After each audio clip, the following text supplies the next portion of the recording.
সকাল সকাল দেখো রান্না বসিয়ে দিয়েছি। এইদিকে মানে ভাত হচ্ছে আর এদিকে আমার মানে রুটিটা বেলে নিয়েছি, সেঁকেও নিয়েছি। আর দেখো বেলিন চাকিটা একটু মানে আঠা জমে যায়, কারণ হচ্ছে আমি ফ্রিজ থেকে ময়দা এই আটা আর কি রেখে দিই, তো সেই আটাটা আর কি করি। তো ঠান্ডা অবস্থায় একটু বেশি জড়িয়ে দেয়, মাঝে মাঝেই আমাকে এভাবে আর কি বেলিন চাকিটা ধুয়ে দিতে হয়। সুপ্রভাত বন্ধুরা, কেমন আছো তোমরা? নিশ্চয়ই ভালো আছো, আমরাও সবাই ভালো আছি। আজকে তো হচ্ছে বুধবার, তো বুধবারে একটা নতুন ব্লগ নিয়ে তোমাদের কাছে চলে এলাম। আর ভাত বসিয়ে দিয়েছি, বাসন টাসন মাজা হয়ে গেছে, আর এখানে মাছ বের করে রেখেছি। তো চলো রান্নাটা আগে সেরে নিই, পরে আবার দেখা হবে। মাছ বের করে নিয়েছি, এটা হচ্ছে পাঙস ট্যাংরা মাছ।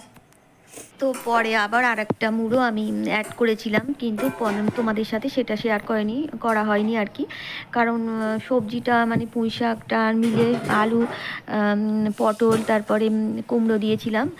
তরকারিটা তো অনেকটা পরিমাণে হয়ে গেছে, ভাবলাম যে একটা মানে এক চালা মুড়োতে মানে ভালো টেস্ট হবে না, সেজন্য আরও এক চালা মুড়ো আমি আর কি অ্যাড করেছিলাম আর কি। চচ্চড়ি পুঁই শাক দিয়ে আর কি চচ্চড়ি করবো বলে, মানে কুমড়ো পুঁই শাক দিয়ে মাছের মাথা দিয়ে একটা তরকারি, সেই সবজির জন্য আর কি।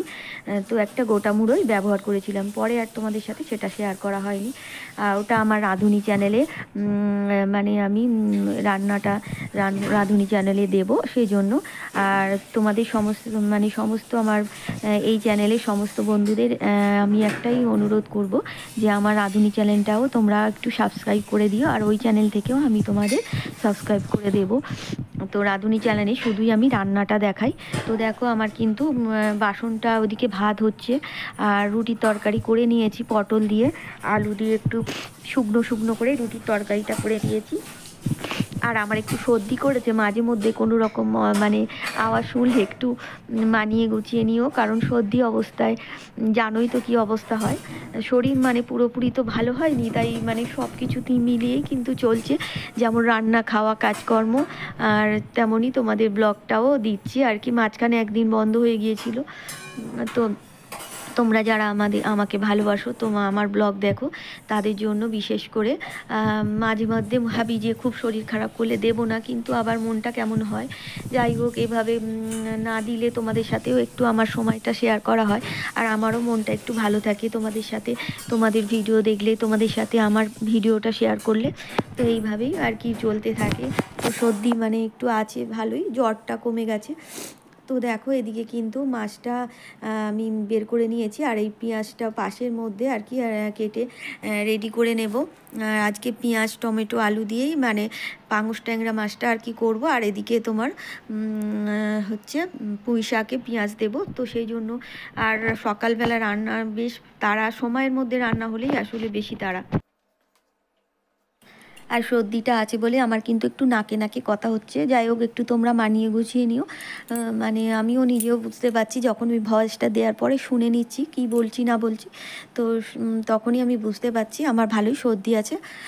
তো যাই হোক, দেখো আমি এখন পেঁয়াজটা কেটে নিচ্ছি। আর বুঝতেই তো পারছো, আমি এই পেঁয়াজ মানে কিন্তু রাত্রিবেলা আদা, রসুন, পেঁয়াজ, টমেটো অনেকে পেস্ট করে রাখো তোমরা দিদিভাইরা, কিন্তু আমার এই পেস্টটা একদমই ভালো লাগে না। তো সেই জন্য আমার যতই তাড়া থাকুক, আমি এভাবেই মানে সকালের দিকেই সমস্ত কাজগুলো করে নিই। আদা, রসুন বলো, মানে পেঁয়াজ কাটা বলো, সমস্ত কিছুই আর কি। আমি পেঁয়াজটা একেবারেই কেটে রাখি না, কারণ কোনো কিছুই আমি ওগুলো কেটে রাখি না, হয়তো ছাড়িয়ে রেখে দিই অনেক সময়, আদা বলো, রসুন বলো। আর পেঁয়াজটা কিন্তু তাও ছাড়াই না, পেঁয়াজ একটা ছাড়িয়ে রাখলেও একটা কেমন বাজে গন্ধ বেরিয়ে যায়। তো দেখো সেই সমস্ত মানে এইভাবে রান্না বসিয়ে আমি একটা ফাঁকে ফাঁকে একটা করে মানে কিছু এইসব থাকলে সেগুলো কেটে নিই। আর লঙ্কাটাও থেতো করে নিই বা কুচিয়ে নিই, যখন যেমন আর কি আমার হাতের কাছে সুবিধা মতো। ছুরিও আছে, আর সমস্ত কিছু দিয়ে একটা নোড়া দিয়ে অনেক সময় থেতোও করে নিই। তো মানে সুবিধা মতোই কাজ করি। তো দেখো আমি এখন কিন্তু পেঁয়াজটা কেটে নিচ্ছি। আর সকালে কিন্তু আমি চায়ের, দেখলে তো লিকার চাও করে রেখেছি একটা গ্লাসের মধ্যে, আর চিনি দিইনি, একটা সুগার ফ্রি ট্যাবলেট দিয়ে দুজনের চা করে রেখেছি। আর কিন্তু মানে গ্লাসের মধ্যে রেখে দিলে না অনেকক্ষণ গরম থাকে। তোমার দাদাভাই তো আসলে অনেক সময় এদিক ওদিক ওই বাড়ি বাইরে একটা দোকান ঘর হচ্ছে, মানে ঘর মতো, যাই হোক এখন কী দোকান হবে জানি না, তো হচ্ছে সেটা জল দিতে গেলে তারপরে নিজে স্নান করবে, এইসব করতে গিয়ে অনেকটা দেরি করে। আর আমি আবার এদিকে রান্না বসিয়ে দিলে মানে ওই আঁচুট মানে সগড়ি হয়ে গেলে আর কি আমি সেই কড়াই মানে উনুনে বা ওভেনে আমি আর কি চাটা করি না। তাই আমি সুবিধা মতো চাটা করে রেখে গ্লাসে চাপা দিয়ে রেখে দিলে এটা আধ ঘন্টার ওপর কিন্তু গরম থাকে, বেশ ভালোই গরম থাকে। আর অন্য কোনো আমার চায়ের একটা টিপট আছে ছোটো স্টিলের, আর সেই টিপটে কিন্তু আমি চা রাখলে না 2 কাপ চা না মানে তাড়াতাড়ি ঠান্ডা হয়ে যায়, সেই জন্য গ্লাসে সেটা আমি ব্যবহার করি না। কেউ আসলে টাসলেই তখন ব্যবহার করি। আর বেশিরভাগ সময় আমি চা কেউ আসলেও ব্যবহার করি না, কারণ চা আমি করেই ধরো ঢেলে একদম সঙ্গে সঙ্গে খাওয়া হয়ে যায়, সেই অবস্থায় করি।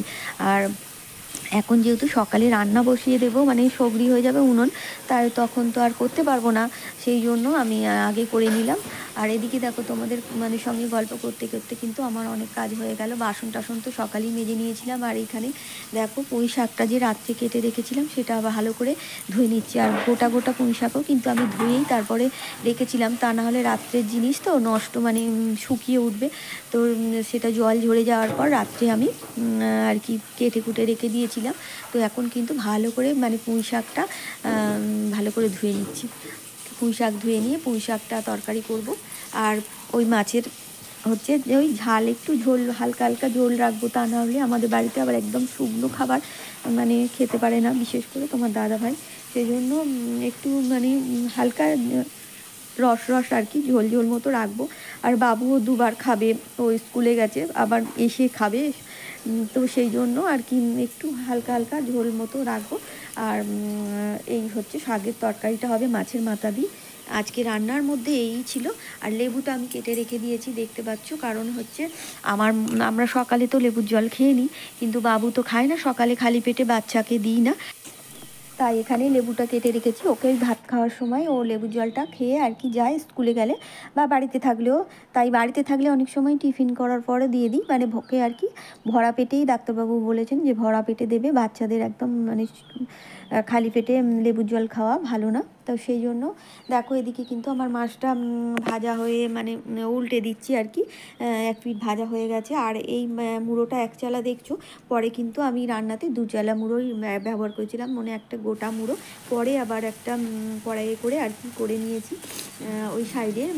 তো এখন দেখো ওইদিকে সাইডের আমি অনেক সময় ওভেনটা মেজে ধুয়ে নিই, কারণ ওদিকে আমার যখন আর প্রয়োজন হয় না তখন আমি মেজে ধুয়ে নিই, কারণ ওদিকে আবার মিস্ত্রি দাদা আসলে গ্যাসটা তখন মুছে নিয়ে আর চাটা করে দিতে পারবো। আর ওভেনটা ওই যে পুরোটা আমি খুলি, তো ছোটো যে গ্যাসের যে মুখটা ওটা খুললে আর জল ভর্তি হয়ে থাকলে অনেক সময় মানে গ্যাসটা উঠতে চায় না, সেই জন্য আগে থেকে ধুয়ে ঠিকঠাক করে রাখলে শুকিয়ে গেলে ওটা ভালোভাবে হয়, সেই জন্য। আর এদিকে দেখো কিন্তু রান্না বসিয়ে বসিয়ে আমি কিন্তু ওদের টিফিনটাও গুছিয়ে দিচ্ছি।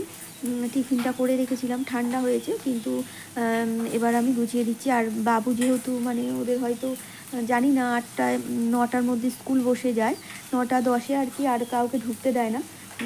তো তারপর স্কুল বসে যায়, জানি না কখন টিফিন হয়, হয়তো ওই 12টার দিকে হয়তো হবে। তো গরম টিফিন দিলে যদি নষ্ট হয়ে যায়, সেই জন্য টিফিনটা করেই কিন্তু আমি সকালে করে রেখে ঠান্ডা করে দিই। আর তোমার দাদাভাইকে অফিসে গিয়েই খেয়ে নেয়, অসুবিধা হয় না ওনার, মানে ওই 9টা 9:30-র মধ্যে উনি অনেক সময় 7:30টায় বেরোলে 8:30 9টা আবার রাস্তায় জ্যাম হলে, কলকাতার রাস্তা তো অনেক দূর, তো সেই জন্য জ্যাম হলে অনেক সময় একটু দেরি হয়ে যায়। তা তবুও মানে তোমার দাদা ভাইয়ের কোনো অসুবিধা হয় না, আর বাবুরই অসুবিধা হয়। তো সেই জন্য মানে টিফিনটা আবার ঠান্ডা করে তারপরে কিন্তু আমি বক্সে দিই। আর এদিকে দেখো আমার মাছের ঝাল মানে ঝোল বলো, আর ঝোল ঠিক না, একটু কমই আছে, তো ঝাল করে নিলাম পাঙস ট্যাংরা মাছের আলু পেঁয়াজ টমেটো দিয়ে।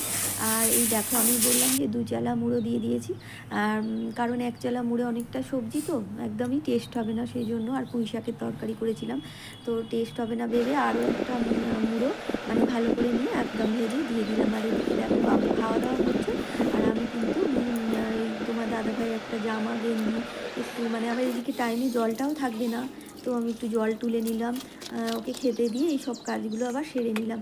আর তোমার দাদাভাইয়ের জামা কাপড়, ওরও একটা এক্সারসাইজ গেঞ্জি আছে, তো এগুলো একটু কাচাকুচি করে একেবারে নিয়ে চলে আসবো। তারপর বাবু বেরোবো, যেহেতু ওর এখন একটু সময় আছে, ও খাওয়া দাওয়া করছে, তারপর একটু বই খাতাগুলো দেখবে, একটু বাকি আছে আর কি যেতে সময়, ওকে জিজ্ঞাসা করলাম। আর তাছাড়া আমি জানি একটু ও এখান থেকে ওই 9টা বাজতে 5 মিনিট 10 মিনিট আগে বেরোয়, তো ঠিকঠাক সময় পৌঁছে যায়, 10 মিনিট আগে বেরোয়। বেরোলে 9টা 10 মিনিট সময় লাগে, তো একটু অনেক সময় জ্যাম হয়ে যায় 2-1 মিনিট, তাতে কোনো অসুবিধা হয় না। 9টা 10 পর্যন্ত আর কি ভালোভাবে ঢুকতে দেয়। তো আগে প্রথম আর একটু আগে চলে যাচ্ছিলো, নতুন স্কুল নতুন মানে টাইম, সেজন্য এখন টাইমটা অনেকটা অ্যাডজাস্ট করে নিয়েছে। তো দেখো সেই জন্য কিন্তু আমি এই বাসন টাসন যেগুলো ছিল, কড়াই দুটো, আমি বললাম যে দুটো কড়াই হয়ে গেছে। আর সকালে রুটি তরকারি করে নিয়েছিলাম, কিন্তু ওই আরেকটা মাছ আর কি ভাবলাম যে একটা মাছের মুড়ো হবে না, তো সেই জন্য পাশের আবার ওভেনে করে নিলাম। সেই জন্য আর কি দুটো কড়াই একসাথে আর কি মেজে নিচ্ছি। ও এখনও রেডি হয়ে মানে রেডি হচ্ছে আর কি, ভাত টাত খাওয়া হচ্ছে, আর খেয়ে এদিক সেদিক করে আর মানে বই খাতা ঠিকঠাক করে গুছিয়ে নেবে, ততক্ষণে আমার আর কি এগুলো মাজা হয়ে যাবে। তো এই সমস্ত কাজগুলো সেরে নিই। আর এদিকে দেখো আমার মানে মাথায় কতটা রোদ্দুর পড়ে গেছে। এদিকে সব সময় ভাবি যে রোদ্দুরে যাব না, যেহেতু আমার মাইগ্রেনের প্রবলেম আছে, কিন্তু আমাকে রোদ্দুরে আসতেই হয়। সকাল থেকে উঠে সেই বিকাল তুমি 5টা 5:30টার পর যখন রোদ্দুরটা নামে, তখনও তুমি 5টায় যদি আমি এখানে বাসন মাজতে আসি না, সগরি বাসন, ধরো দুপুরের খাওয়াও মানে 3:30 ও আসে, তারপর খাওয়া দাওয়া করে। তো এমনি 4:30-4টের সময় আমাদের এখানে কলে জল দেয়, মানে টাইম কলে জল দেয়। তো 4:30 তবুও আসি না, রোদ্দুর আরও বেশি থাকে। আমি প্রায় 5টা বাজলে আসি, কখনো 5টা 10-15 আসি। তো তখন আর 5:30টার পর আসলে আবার মশার কামড়ে একদম অবস্থা খারাপ করে দেয়, যেহেতু চারিদিকে জঙ্গল দেখতেই পাচ্ছ। তো সেজন্য মানে সব দিকেই ভয় আছে, এদিকে রোদ্দুর আর ওদিকে মশার কামড়, রোদ্দুর পড়ে গেলে। তো যাই হোক, দেখো তোমাদের সাথে গল্প করতে করতে কিন্তু আমার কড়াইগুলো মাজা হয়ে গেল। আর আমি এখন চলে যাব নিচে, মানে বাবু রেডি হয়ে গেছে, এবার ওর সাথে একটু বাইরে বেরোবো, যেমন তোমার দাদাভাইকে আগ বাড়াতে যাই, তো এমনই। গ্যাস পরিষ্কার করে দেখো চা বসিয়ে দিয়েছি, দুধ চা। এটা হচ্ছে মিষ্টি দাদাদের জন্য হচ্ছে, আর আমার জন্য লিকার চা। দেখো, তো সকালে লিকার চা মানে আমার খাওয়া হয় না বেশিরভাগ সময়, ওই মানে রান্নাটা তাড়াতাড়ি করতে হয়, তো সেই কারণে। তো দেখো এখন গরম করে নিয়েছি, আর মিষ্টি দাদাদের জন্য আর কি ওই দুধ চা করে দিলাম। তো এখন আমি আমার চাটাও খেয়ে নেবো, আর একটু টিফিনও খেয়ে নেবো সঙ্গে। তো একটু ঢাকা দিয়ে রাখি, আগে ওনাদের চাটা আগে দিয়ে আসবো, তারপর আমার চাটা আর কি খাবো। যেহেতু সবাই বেরিয়ে গেছে, বাড়ি থাকলে তোমার দাদাভাই দিয়ে আসে রেডি করে দিলে, কিন্তু এখন আমাকে ওখানে মানে এই গেটের সামনে বেরোলেই হয়ে যাবে। আর বাবুকে তো ওখানে আর একটু রাস্তা পর্যন্ত দিয়ে আসি। আর গেটটা তো দেখলে আমাদের আগের মতো গেটটা আর নেই, মানে গেটের পাশ দিয়ে ওখানে দোকান ঘর মতো হয়ে গেছে, আর এখন এই সাইড দিয়ে রাস্তা বেরিয়েছে। তো দেখো মিষ্টি দাদাদের চা দিয়ে এসেছি, আর চলে এসেছি। আর চানাচুর আর ঝুড়ি ভাজা কিছুই আজ আমার খেতে ইচ্ছা করছে না। তো দেখো তারপর ঘর ফর মুছে নিয়েছি, আর সেই আগের দিনে সসটা তৈরি করেছি। সেদিন তো ভাগ্য খারাপ, মিক্সি নষ্ট হয়ে মানে খারাপ হয়ে গেল, সারাতে দিলাম। সমস্ত বন্ধুদের অসংখ্য ধন্যবাদ জানাই। পুরনো বন্ধুরা অবশ্যই পাশে থেকো, আর নতুন বন্ধুরা অবশ্যই সাবস্ক্রাইব করে লাইক কমেন্ট শেয়ার করে পাশে থেকো। আগামী দিন আবার দেখা হবে। টাটা, সুস্থ।